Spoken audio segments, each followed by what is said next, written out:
Hello everybody and welcome to Tiger Tales, the place where you find stories and fanfictions written and read to you by your host, me, Tai Tiger.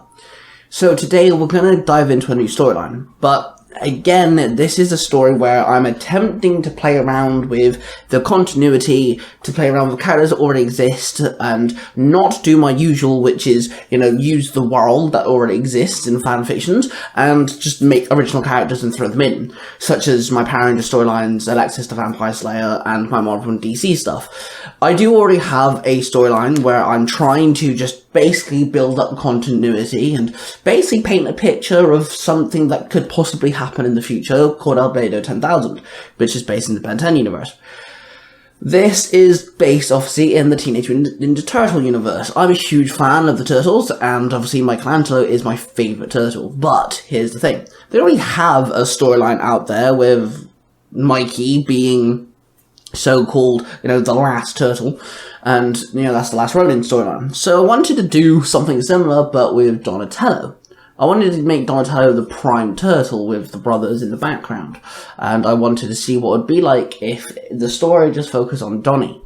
So, using my second favourite turtle and the scariness of writing a fanfiction continuity storyline, let's dive in with today's story.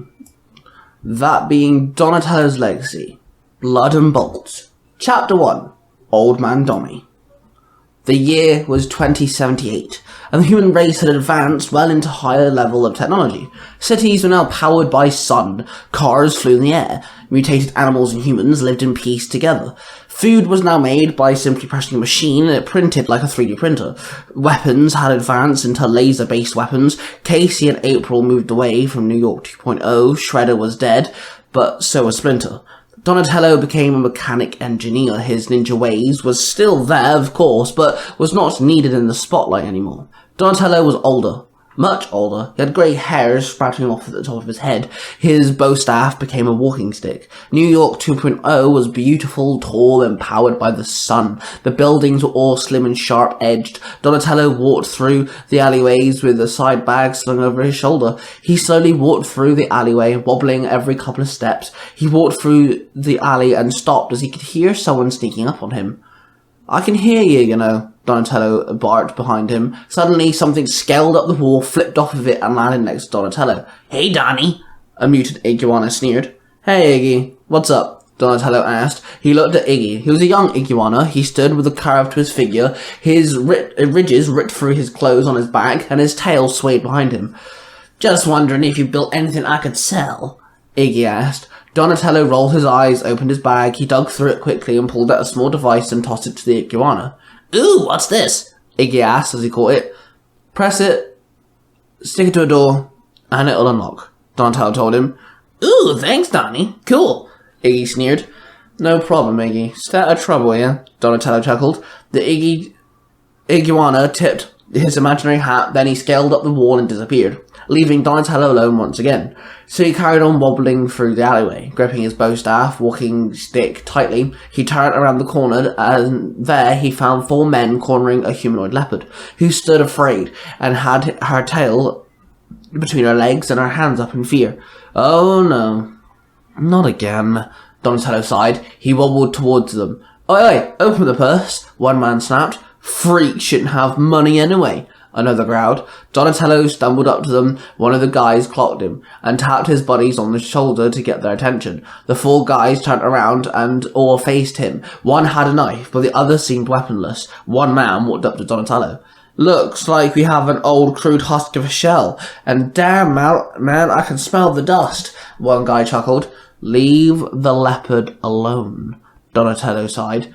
"Or what, old man?" another one snapped. One guy jumped up and spun around and kicked Donatello in the back, knocking him off his feet. He landed on his front, crashing into the ground. He opened his eyes, and suddenly the rain started pouring. Donatello growled deeply. He stood slowly. He stood up straight, his back clicking as he did. He stomped on his bow staff, which made it flip up, and he caught it with his hand. He spun it around and smacked one guy in the head. He dropped to the floor with a thud, completely unconscious. The other 3 guys started acting all spooked and started jumping around. One guy with the knife lunged at him. With a quick flick of his wrist, the staff twirled around in a circle and he disarmed the man. Then Donatello dragged his bow staff across the floor, tripping another guy up. Then, in a few quick moves, he managed to smack one guy a couple of times, then knocked him out. Then he slammed the end of the staff into the last guy, smacking him into the wall. Then with a flick of the staff, he smacked the guy in the chin, knocking him out as he did. Then Donatello turned to the leopard. Thank you, thank you, thank you, thank you, thank you, thank you, the young girl cried. No worries. Just get home now, okay? Donatello told her. Yes, of course, the girl sighed. They ran off, leaving the alleyway. Donatello bent down, examined one of the thugs, who had a red foot tattoo on his neck. Oh, damn it, Donatello snapped. Then he limped down the alley and found a sewer cover. He did think to himself of maybe putting back on his purple mask. Maybe then the four men would have noticed that he was, once a ninja and they wouldn't have messed with him. But, nevertheless, he attached his bow staff to his back as he slid the manhole cover over back in place and started climbing down the ladder. He landed and the sound of running water filled Donatello's ears as he started walking through the tunnel, walking past the big stream of running water. Donatello then walked up to a big circular door, unlocked it, opened it, walked into his home and locked the door behind him. He then walked into his home and placed his bag down. Suddenly Michelangelo walked up to him. Hey Donnie, how was work? He asked. Not too bad, Mikey, Donatello replied. He placed his hand on his brother's shoulder. Then Raphael and Leonardo joined them. Hey man, you wanna get some training done? Raphael asked. Or how about some meditation? Leo asked him. Maybe later, guys, Donatello smiled gently. Donatello then walked past his brothers and flipped on the lights to his workbench. Then suddenly something hit the table. It was a white light construct, bending physical light into solid matter, taking the form of a shuriken. Donatello spun around to see a young teenager turtle stood there with a silver gauntlet on his wrist. He pressed a button on it and more shurikens formed. The teenage turtle grabbed the light constructs and threw them at Donatello. He quickly grabbed his bow staff off his back and spun it around, smacking all the shurikens away. They dispersed into nothing. Then the young turtle hit the gauntlet. Katana! He muttered, and a solid light construct formed in his hand. Then he ran up and jumped up and swung the katana down. Donatello lifted the bow staff horizontally, blocking the attack. Then he pushed back and swung his staff, smacking the turtle. Then the young turtle ran at Donatello and tried to trip him up with his sword, but Donatello saw it coming. He jumped up and slammed the end of his bow staff on the turtle's shell, landing on top of the turtle, making him slam into the floor. The turtle tapped the ground in surrender as he gave up. Donatello climbed off the young turtle and then helped him to his feet. Come on, Dad, the turtle moaned. Pablo. How many times do I have to tell you? Donatello replied. Oh no, treat every fight like it's a fight, even with you, Pablo moaned. Thank you. Now can you please go get ready for dinner? Donatello told him. Pablo's katana disappeared, and then he walked away and headed for the kitchen. Suddenly his three brothers walked up to him. You're too nice with them, Raph said. I saw you doing your best with them. I say Splinter would be proud. Leo smiled. Thanks, guys.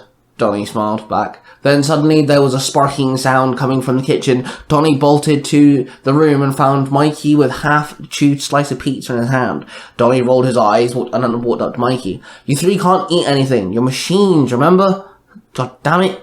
Mikey snapped. He pushed the panel in the back of Mikey's head and it revealed some wires and bolts. Donnie fiddled inside of Mikey's head for a minute and suddenly Mikey turned back on and his eyes lit up once more. Thanks, Donnie. What can I say? Pizza smells so good. Mikey grinned. You can't smell anything either, Donnie snapped at him. Donnie cut the meal for Pablo, then he walked away and went to his workbench. Suddenly, he pulled out his phone and called Detective Willie as he remembered about the foot tattoo on one of the thugs that he'd beaten a little while before. Hey, Donnie, what's up? Willie said over the phone. I found another one, Donnie told him. Another thug, you mean? Willie asked. Yeah, with a Foot Clan tattoo, Donnie claimed. So they're definitely back then, Willie said. Yes, I believe so, Donnie sighed. Okay, well, that's enough to start building a case. I'll get right on it. Thanks, Donnie, Willie told him. Then he hung up. Donnie went back to work, hard at work at the workbench. He started building trinkets and gadgets, things to make money, things to give to Iggy. His mind was always at work. It kept him busy. Kept him busy from the pain, the physical pain of being an older man now, but the pain in losing his sensei, him losing his brothers, keeping the truth away from Pablo, him knowing that if the Foot Clan is back, he'd have to deal with CJ once again, knowing that the only thing able to keep New York 2.0 safe was himself, the robotic versions of his brothers, and now his son, and also the fact that he could not get hold of April really pained him as well. Then he sat there and questioned if Pablo was ready for all was about to happen. He wiped his brow and carried on working. And there you have it, guys. A take on something I'm trying to do, and it's something I'm not used to writing. Of course, I normally would write fan fictions with OCs, and yes, okay, this has a couple OC characters in here, but I'm focusing on Donatello. Now, please let me know what you guys think of this take on a, continuation storyline. That being said, thank you guys for watching, and don't forget to check out the rest of the Three Ranger Bros, that being Cosplay 2637, with his podcasts, that being Salem E, Parent Universe 19, and Storytime with Cosplay 2637. He's also got a new YouTube channel called Nostalgia Time. There, he uploads all of his fanfictions and stories, so you might want to go check them out, because they're really good. Also, make sure you check out the third member, Mark Red Cornish Ranger. Of course, he has his podcast called Nursery Comic, which he adapts comic books into audio dramas, he uploads his own original stories, and he's in association with us, so he uploads some of my stories too. We're in association with Zero to Hero, the bulk and skull of podcasting, come back every week with a bundle of fun, so you might want to go check them out as well. Subscribe to this channel, because that'd be absolutely awesome, and then go check out the brother channel, Tiger Tales The Lost Stories, where there's more fan fictions and more stories there, but they're all in first person perspective. So thank you all for watching. Like I said, don't forget to subscribe, and I shall see you guys really soon.